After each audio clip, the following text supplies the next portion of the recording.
আমি lieutenant commander Tarek Ahmed, staff officer operation, Bangladesh coast guard পশ্চিম zone. গোপন সংবাদের ভিত্তিতে আজ 2 ফেব্রুয়ারি 2025 আনুমানিক ভোর 5টায় বাংলাদেশ কোস্টগার্ড পশ্চিম জোনের অধীনস্থ বিসিজি আউটপোস্ট নলিয়ান এবং বাংলাদেশ পুলিশের সমন্বয়ে কামারখালী উপজেলার কালীনগর বাজার সংলগ্ন এলাকায় আমরা একটি যৌথ অভিযান পরিচালনা করি।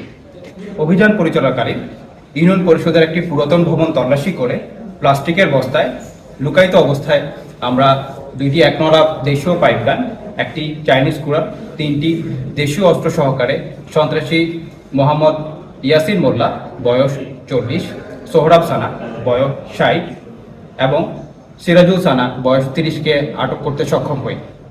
আটককৃত সন্ত্রাসীরা উক্ত অস্ত্রসমূহ ব্যবহার করে ঘের এলাকায় ঘের দখল করতে বলে জানা যায়। এছাড়াও আটককৃত আসামিদের বিরুদ্ধে দাকব থানায় একাধিক মামলা রয়েছে বলে জানা যায়। তারা সকলেই খুলনা জেলার দাকব থানার বাসিন্দা। বর্তমানে আটককৃত আসামি এবং আলামত সহকারে তাদেরকে পরবর্তী আইনানুগ কার্যক্রমের জন্য থানায় হস্তান্তরের কার্যক্রম প্রক্রিয়াধীন।